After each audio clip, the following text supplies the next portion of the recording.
Let's talk about YCS Pasadena. Originally, this YCS was scheduled to be the first in-person YCS since the pandemic started, but due to the recent spike of cases, they decided to cancel the event and host it primarily remote, which is what me and the Spectre Eduardo did last night. Unfortunately, we didn't make round two or day two, but we did go as far as we could until we lost 3 matches, and then we inevitably dropped. But did we have fun? I think so. But I just want to give a quick shout out to all the judges and the event staff of that event, because a lot of people probably don't know is that this event was 2,000 plus people. So in order to make things try and go smoother, they had bots to kind of randomly sort out the tallies and results of who won and who lost. But at first the bot crashed. It just straight out died, which made the event back up like 2+ hours. So instead of being like a regular 9 or 10 hour or even a 10 hour event, it pushed it to 14 hours total, which is insane.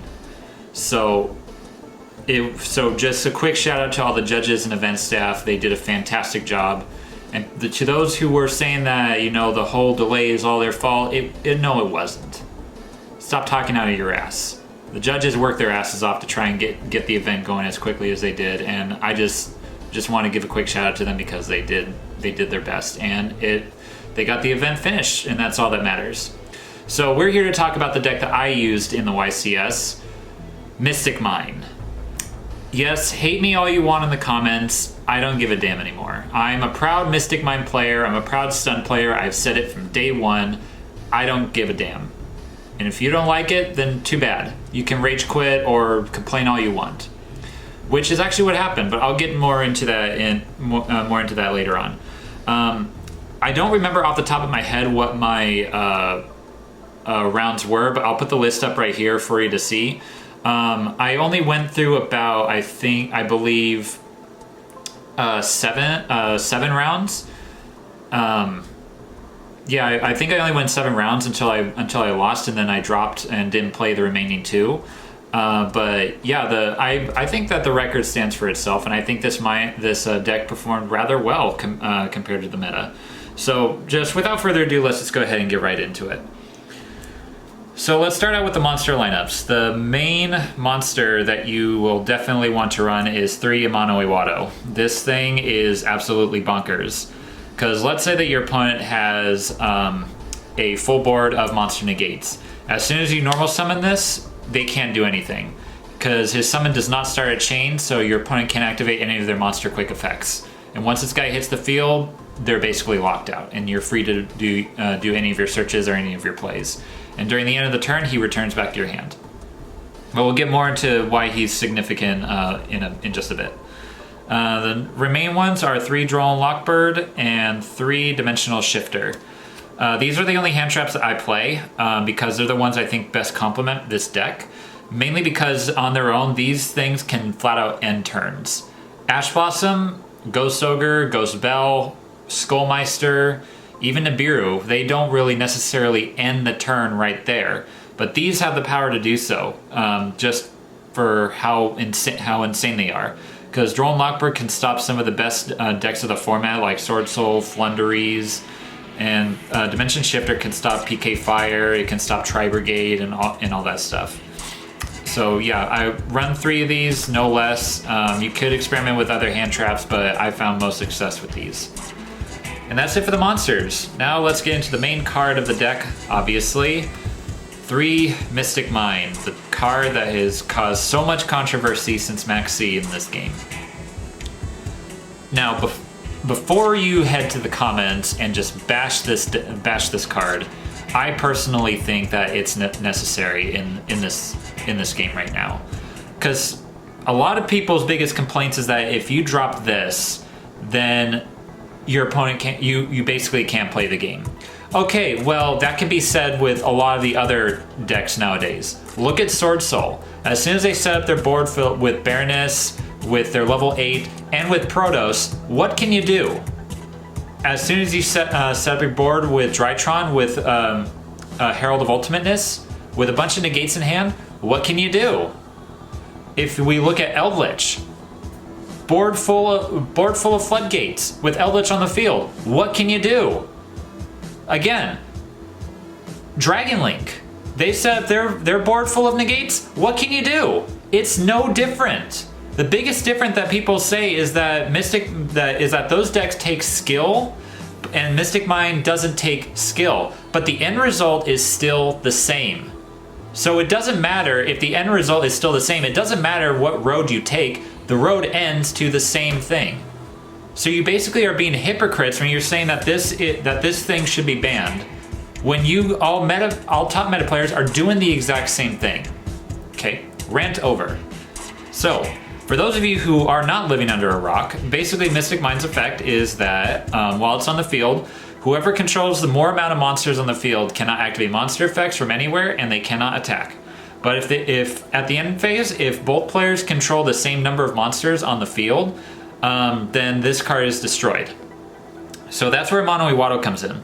So let's say your opponent has a board full of monster negates. You normal summon a Mono Iwado and locks them out of their monster effects, and then you activate Mystic Mine, again locking them out of their monster effects.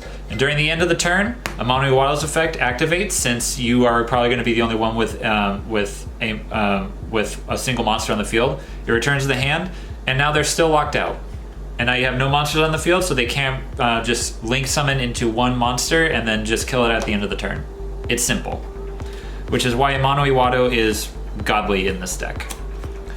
So yeah, Mystic Mine. Do I think it should get hit? Yes, but you need to hit a lot of the other decks that basically do the same thing at the same time. Now for your draw engine, 2 Pot of Extravagance, 3 Pot of Duality, and 3 Pot of Prosperity. Shout out to my boy Jarek the Fool for allowing me to use 2 of his Pot of Prosperities, because this thing is so damn expensive. It desperately needs a reprint, but I highly doubt it will come anytime soon. So if you cannot afford a Pot of Prosperity, you can always get a 3rd Extravagance and just kind of go from there. I do not like Desires in this because you run the risk of desiring your Mystic Mines, which is your basic main win condition of the deck, I should say. So yeah, just if you can't afford Pot of Prosperities, definitely Duality is one that you can't go without, and just add in a 3rd Extravagance and fill in the 2 slots with whatever you need. Then 1 Terraforming, because it's terraforming to get to our Mystic Mine. And same thing as Mono Iwado, 3 Dark Ruler no more. The only difference with this is that this can be negated with spells and traps, to whereas a Mono Iwado can't. And even if you activate this, they can still technically activate their hand traps, but that's if you don't have Mystic Mine on the board right after you activate this. And then for your main win condition of the deck, 3 Cauldron of the Old Man. I've tested this with Final Countdown, but I opted to just go with 3 Cauldron of the Old Man, mainly because, yes, Final Countdown, if it doesn't get negated, it basically guarantees you victory as long as you can last out 20 turns total. But Cauldron of the Old Man, it's more of a risk, but it pays off faster, and you can stack them on top of each other, to where you can activate 2 of them and use their effects to basically double the speed that your opponent dies. And why this instead of Wave Motion Cannon? Because Cauldron of the Old Man, I believe it can wipe your opponent out in, I think, 1 turn earlier or 2 turns earlier. It's one or the other, but Cauldron of the Old Man is definitely faster. But for those of you who don't know, when it's activated, you place a counter on it, and during each standby phase, it gains an additional counter.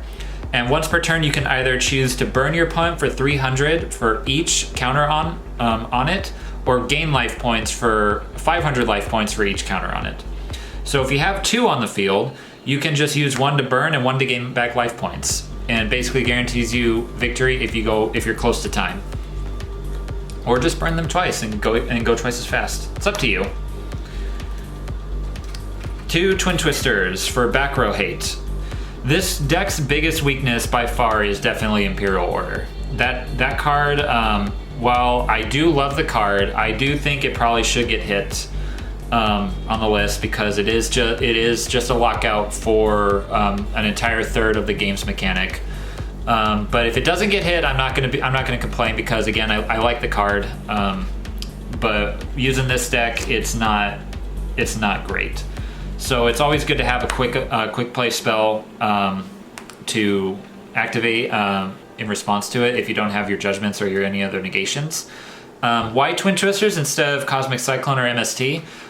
Because a lot of the times if you already have your Mystic Mine up and your Cauldron out, you have a lot of dead cards in your hand anyway, so you don't really mind the discard a lot of the time. And being able to pop 2 spells instead of 3 is just good. Then 1 Harpy's Feather Duster again for the Backrow hate or debate out any negations. Now off to the spells. Same thing as Twin Twister. We have 2 Heavy Storm Dusters. I am maining this mainly because a lot of people are maining Imperial Order or Anti-Spell Fragrance.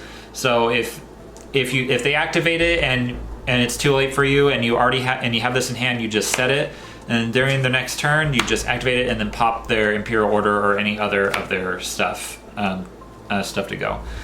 Scott pointed out that Typhoon could work just as well, but Typhoon, I believe, only really works best is if you're able to activate from hand, which with this deck you're not able to. So I think Heavy Storm Duster would be good because you'd be popping 2 cards instead of 1, and these can do face downs, whereas Typhoon can only hit face up. 1 Metaverse, because it's Metaverse, it's at 1. We can only run 1, obvious reasons.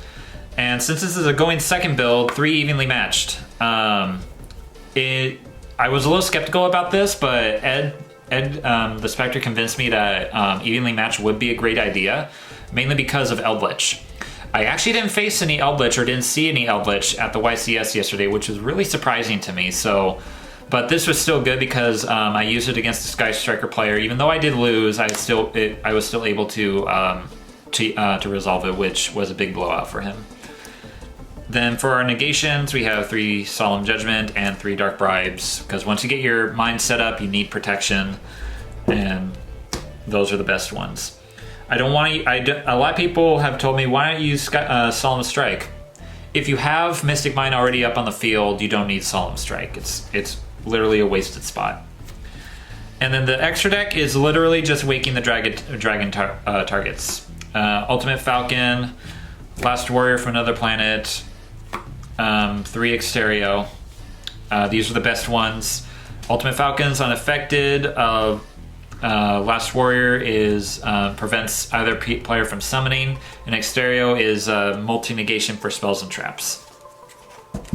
Now for the other spots, they're a little bit tricky. 1 Black Flare Metal Dragon. It's mainly just a placeholder. If you have Dragoon, put Dragoon in here because it'd be way better. Cyber End Dragon, in theory it could work, but definitely replace it for the Blue Eyes alternative Ultimate Dragon. It's way better.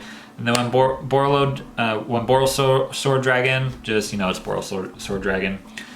And then 3 of the best card in the game, 3 My Baby, 3 Black Rose Dragon. If this card is synchro summoned, it blows up the entire field, and if you have a plant monster in your deck, in your graveyard, you can banish it, target a face-up attack position monster, switch it to face-up attack position, and its attack becomes 0. Completely broken. Best card in the game, no cap. Now off to the side, this is where I think the deck can truly shine. Because if I'm going second and a lot of people say I'm playing pure Mystic Mine, they're going to be putting in a lot of their Backrow hate, their Lightning Storms, their Cosmics, their Twin Twisters, stuff like that. Which is why I am citing in Inspector Border and Fossil Dino.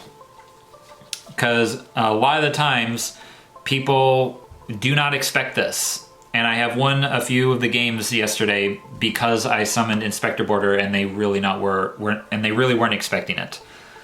Fossil Dino didn't really shine as much as I hoped it would because it is good, but if it doesn't have protection from attacks of normal summon monsters, it basically just doesn't work. Inspector Border is way better in that aspect, so I'm thinking of just taking these out and putting in a 3rd border and then something else for the side.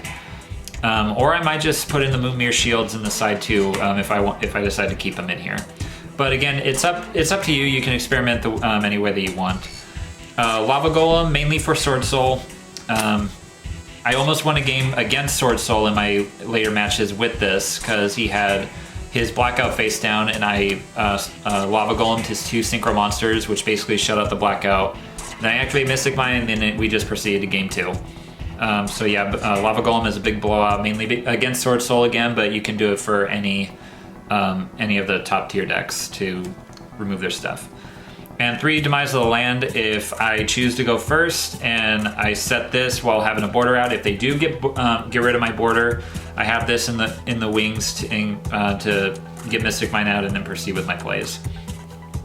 2 Summon Limit. Summon Limit combined with Inspector Border is definitely a game changer, because I won my game against Zodiacs because I normal summoned Inspector Border and I set Summon Limit.